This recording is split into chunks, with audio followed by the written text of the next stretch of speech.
ನಮಸ್ಕಾರ ಸ್ನೇಹಿತರೆ, ಯಾವುದೇ ರೀತಿ ಕುಕ್ಕರನ್ನು ಬಳಸದೆ ತುಂಬ ಸುಲಭವಾಗಿ ಹಾಗೂ ಅತಿ ಕಡಿಮೆ ಸಮಯದಲ್ಲಿ ಮಾಡಿ ರುಚಿಕರವಾದ ಚಿಕನ್ ಬಿರಿಯಾನಿ. ತುಂಬಾ ಟೇಸ್ಟಿಯಾಗಿರುತ್ತೆ. ಮನೇಲಿರುವ ಐಟಮ್ಸ್ಗಳನ್ನು ಯೂಸ್ ಮಾಡಿಕೊಂಡು ಸೂಪರ್ ಡೂಪರ್ ಆಗಿ ಈ ಸಂಡೇ ಸ್ಪೆಷಲಾಗಿ ವೀಕೆಂಡ್ ಸ್ಪೆಷಲ್ಗೆ ನೀವು ಈ ಚಿಕನ್ ಬಿರಿಯಾನಿನ ಒಂದ್ಸಲ ಟ್ರೈ ಮಾಡಿ ನೋಡಿ. ಖಂಡಿತವಾಗ್ಲೂ ರುಚಿ ಮರೆಯೋದಿಲ್ಲ, ಅಷ್ಟು ಟೇಸ್ಟಿಯಾಗಿರುತ್ತೆ. ಬನ್ನಿ ನೋಡೋಣ. ಮೊದಲಿಗೆ ನಾನಿಲ್ಲಿ ಒಂದು ಮಿಕ್ಸಿ ಜಾರಿಗೆ ನನಗೆ 1 ಇಡಿ ಆಗುವಷ್ಟು ಪುದೀನ ಸೊಪ್ಪನ್ನು ತೊಗೊಂಡಿದ್ದೀನಿ, ಹಾಗೂ 1 ಇಂಚ್ ಆಗುವಷ್ಟು ಹಸಿ ಶುಂಠಿ, ನಂತರ ಸ್ವಲ್ಪ ಬೆಳ್ಳುಳ್ಳಿ, ನಂತರ ಕೊತ್ತಂಬರಿ ಸೊಪ್ಪು. ನಾನಿಲ್ಲಿ ಅರ್ಧ ಕೆಜಿಗಿಂತ ಸ್ವಲ್ಪ ಕಡಿಮೆನೇ ತೊಗೊಂಡಿದ್ದೀನಿ ಚಿಕನ್, ಹಾಗಾಗಿ ನಾನು ಸ್ವಲ್ಪ ಮಸಾಲೆನೇ ಕಡಿಮೆನೇ ಹಾಕ್ಕೊಂಡು ಸೈಡಲ್ಲಿ ಇಟ್ಕೊಂಡಿದ್ದೀನಿ. ಈಗ ಒಂದು ಪಾತ್ರೆಗೆ ನಾನು ಎಣ್ಣೆ ಬಿಸಿ ಆದಮೇಲೆ ಒಂದು 5 ಚಕ್ರ ಮೊಗ್ಗನ್ನು ಹಾಕಿದ್ದೀನಿ, 2 ಪಲಾವ್ ಎಲೆ ಹಾಕಿದ್ದೀನಿ, 3 ಮೀಡಿಯಮ್ ಸೈಜ್ ಆಗಿರೋ ಈರುಳ್ಳಿಯನ್ನು ಉದ್ದುದನೇದಾಗಿ ಕಟ್ ಮಾಡಿಕೊಂಡು ಹಾಕ್ಕೊಂಡಿದ್ದೀನಿ. ಸ್ನೇಹಿತರೆ, ಸಾಧ್ಯ ಆದಷ್ಟು ನೀವು ಗ್ಯಾಸನ್ನು ಕಂಪ್ಲೀಟಾಗಿ ಲೋ ಫ್ಲೇಮಲ್ಲಿ ಇಟ್ಕೊಂಡು ಯಾವುದೇ ಕಾರಣಕ್ಕೂ ಚಕ್ರ ಮೊಗ್ಗು ಪಲಾವ್ ಎಲೆನ ಮಿಸ್ ಮಾಡದೆ ಹಾಕಿ. ತುಂಬಾ ಟೇಸ್ಟಿ ಫ್ಲೇವರ್ಫುಲ್ಲಿಯಾಗಿರುತ್ತೆ. ಈರುಳ್ಳಿ ಎಲ್ಲ ಚೆನ್ನಾಗಿ ಸ್ವಲ್ಪ ಬಾಡೋ ತನಕ ಗ್ಯಾಸನ್ನು ಲೋ ಫ್ಲೇಮಲ್ಲಿ ಇಟ್ಕೊಂಡು ನಿಧಾನವಾಗಿ ಬೇಯಿಸ್ಕೊಳ್ಳಿ. ಯಾವುದೇ ಅಡುಗೆ ತುಂಬ ರುಚಿಕರವಾಗಿ ಬರಬೇಕಂದ್ರೆ ನೀವು ಮೊದಲಿಗೆ ಈರುಳ್ಳಿಯನ್ನು ಚೆನ್ನಾಗಿ ಬೇಯಿಸ್ಕೊಳ್ಬೇಕು. ನಂತರ ನಾನು ಇದಕ್ಕೆ ಒಂದು ಉದ್ದುದನೇದಾಗಿ ಕಟ್ ಮಾಡಿ ಇಟ್ಕೊಂಡಿರೋ ಟೊಮ್ಯಾಟೊ ಹಣ್ಣನ್ನು ಹಾಕ್ತಾಯಿದ್ದೀನಿ. ನೀವು ಚಿಕ್ಕದು ಬೇಕಾದರೂ ಕೂಡ ಕಟ್ ಮಾಡ್ಕೊಬೋದು. ಸ್ವಲ್ಪ ನಾನಿಲ್ಲಿ ನೋಡೋಕ್ಕೆ ಚೆನ್ನಾಗಿ ಕಾಣಲಿ ಅಂತೇಳಿ ತೆಳುವಾಗಿ ಉದ್ದುದನೇದಾಗಿ ಕಟ್ ಮಾಡ್ಕೊಂಡಿದ್ದೀನಿ. ಇದನ್ನೆಲ್ಲ ಚೆನ್ನಾಗಿ ಬಾಡೋ ತನಕ ಬೇಯಿಸ್ಕೊಳ್ಬೇಕು. ಪ್ಲೇಟನ್ನು ಕ್ಲೋಸ್ ಮಾಡಿ, ಹಾಗಾದರೆ ಮಾತ್ರ ಬೇಗ ಬಾಡುತ್ತೆ.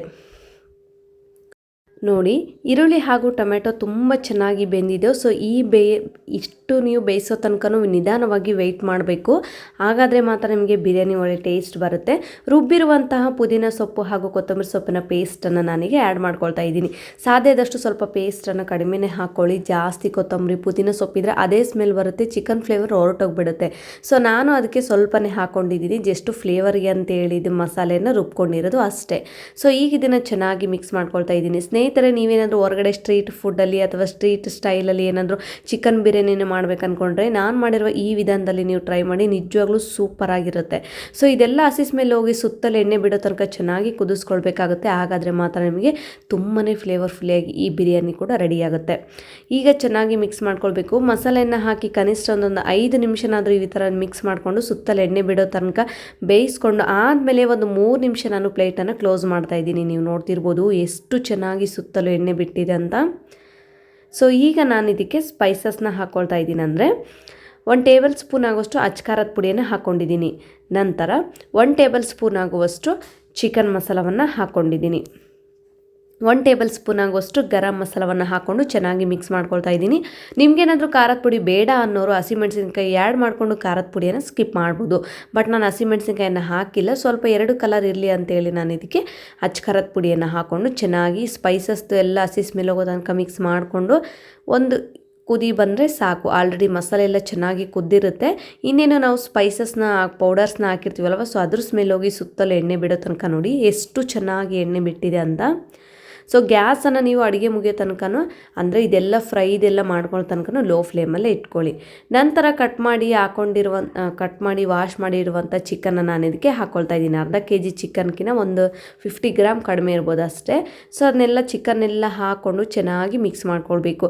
ನೀವೇನಾದರೂ ಹೊರಗಡೆ ಹೋಗಿ ಸಂಡೇ ಸ್ಪೆಷಲಾಗಿ ಹೊರಗಡೆ ಹೋಗಿ ತಿನ್ನೋದಕ್ಕಿಂತ ಅತಿ ಕಡಿಮೆ ಸಮಯದಲ್ಲಿ ಮನೇಲಿ ಮಕ್ಕಳಿಗೆ ಮಾಡಿಕೊಟ್ರೆ ದೊಡ್ಡವರು ಮಕ್ಕಳು ತುಂಬಾ ಇಷ್ಟಪಟ್ಟು ತಿಂತಾರೆ.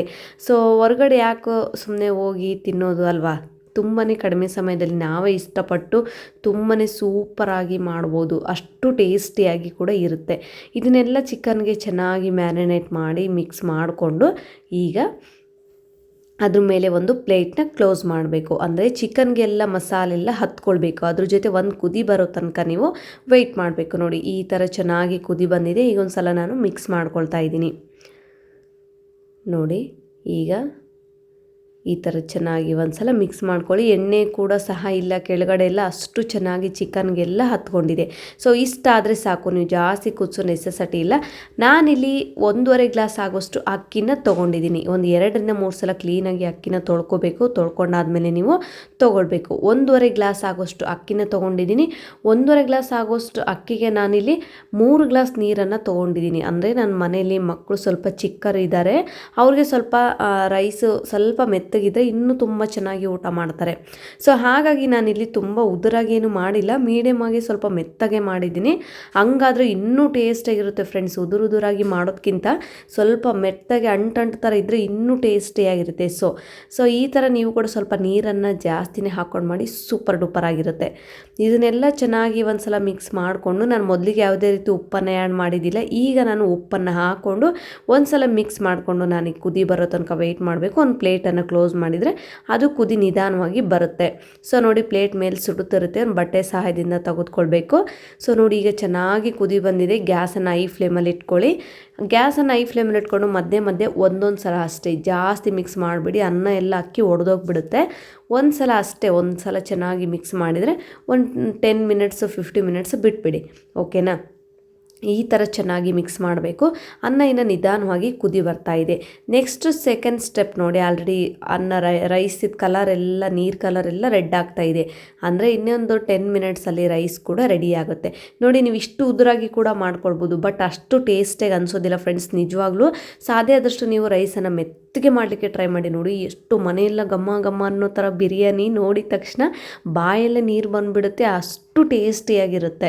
ಸೊ ನೋಡಿ, ಈ ಥರ ಒಂದ್ಸಲ ನೀವು ಮಿಕ್ಸ್ ಮಾಡ್ತಾನೆ ಇರಬೇಕು. ಅಂದರೆ 10 ಮಿನಿಟ್ಸ್ 50 ಮಿನಿಟ್ಸ್ಗೆ ಒಂದ್ಸಲ, ಯಾಕೆಂದರೆ ತಳ ಹಿಡಿದು ಬಿಡುತ್ತೆ. ಸೊ ಗ್ಯಾಸನ್ನು ನಾವು ಜೋರಾಗಿ ಇಟ್ಟಿರ್ತೀವಲ್ವ, ಸೊ ಹಾಗಾಗಿ ಈಗ ಒಂದ್ಸಲ ಚೆನ್ನಾಗಿ ಮಿಕ್ಸ್ ಮಾಡಿಕೊಂಡು ಒಂದು 3 ನಿಮಿಷ ಬಿಟ್ಟು ನೀವು ಚೆನ್ನಾಗಿ ಅನ್ನ ಅಳ್ಳೋದಕ್ಕೆ ಬಿಡಬೇಕಾಗುತ್ತೆ. ಇನ್ನೂ ಸ್ವಲ್ಪ ನೀರೆಲ್ಲ ಗಂಜಿ ಥರ ಇದೆ, ಅದೆಲ್ಲ ಚೆನ್ನಾಗಿ ಹೋದ್ಮೇಲೆ ಸೊ ನೋಡಿ, ಕಂಪ್ಲೀಟಾಗಿ ನೀರೆಲ್ಲ ಹೀರ್ಕೊಂಡಿದೆ. ಅನ್ನ ಮಾತ್ರ ಸೂಪರಾಗಿ ಮೆತ್ತಗೆ ತುಂಬ ಟೇಸ್ಟಿಯಾಗಿದೆ. ಚಿಕನ್ ಕೂಡ ತುಂಬಾ ಸಾಫ್ಟಾಗಿ ಕೂಡ ಎಲ್ಲದೂ ಕುದ್ದಿದೆ. ಸೊ ಈಗ ನಾನೇನು ಮಾಡ್ತೀನಿ ಅಂದರೆ ಚೆನ್ನಾಗಿ ರೈಸನ್ನು ಅಳ್ಬಿಡ್ತಾ ಇದ್ದೀನಿ. ಅಂದರೆ ಒಂದು 50 ಮಿನಿಟ್ಸ್ ಗ್ಯಾಸನ್ನು ಕಂಪ್ಲೀಟಾಗಿ ಲೋ ಫ್ಲೇಮಲ್ಲಿಟ್ಟು ಒಂದು ಪ್ಲೇಟ್ನ ಕ್ಲೋಸ್ ಮಾಡಿ. 50 ಮಿನಿಟ್ಸ್ ಆದಮೇಲೆ ನಾನು ನಿಮಗೆ ಓಪನ್ ಮಾಡಿ ತೋರಿಸ್ತೀನಿ. ಫ್ರೆಂಡ್ಸ್, ನೀವು ಒಂದ್ಸಲ ಟ್ರೈ ಮಾಡಿದರೆ ಈ ಟೇಸ್ಟೇ ಮರೆಯೋದಿಲ್ಲ, ಅಷ್ಟು ಟೇಸ್ಟಿಯಾಗಿರುತ್ತೆ. ಫೈನಲ್ ಆಗಿ ನಾನೀಗ ಒಂದು ಪ್ಲೇಟ್ಗೆ ಹಾಕಿ ತೋರಿಸ್ತಾ ಇದ್ದೀನಿ. ಬಾಯಲ್ಲಿ ನೋಡಿದ ತಕ್ಷಣ ನೀರು ಬರುತ್ತೆ, ಅಷ್ಟು ಘಮ ಟೇಸ್ಟ್ ಕೂಡ ಸೂಪರ್ ಆಗಿರುತ್ತೆ. ಫ್ರೆಂಡ್ಸ್, ನೀವೇನಾದರೂ ಇನ್ನೂ ಟ್ರೈ ಮಾಡಿಲ್ಲ ಅಂದರೆ ಒಂದ್ಸಲ ಟ್ರೈ ಮಾಡಿ, ಹೇಗಿತ್ತು ಅಂತ ನನಗೆ ನೀವು ಕಾಮೆಂಟ್ ಮೂಲಕ ತಿಳಿಸೋದನ್ನು ಮಾತ್ರ ಮರಿಬೇಡಿ. ನೀವೇನಾದರೂ ಇನ್ನೂ ನನ್ನ ಚಾನಲ್ಗೆ ಸಬ್ಸ್ಕ್ರೈಬ್ ಮಾಡಿಲ್ಲ ಅಂದರೆ ಸಬ್ಸ್ಕ್ರೈಬ್ ಮಾಡಿ. ಸಿಗೋಣ ಮತ್ತೆ ಮುಂದಿನ ವೀಡಿಯೋದಲ್ಲಿ. Thank you.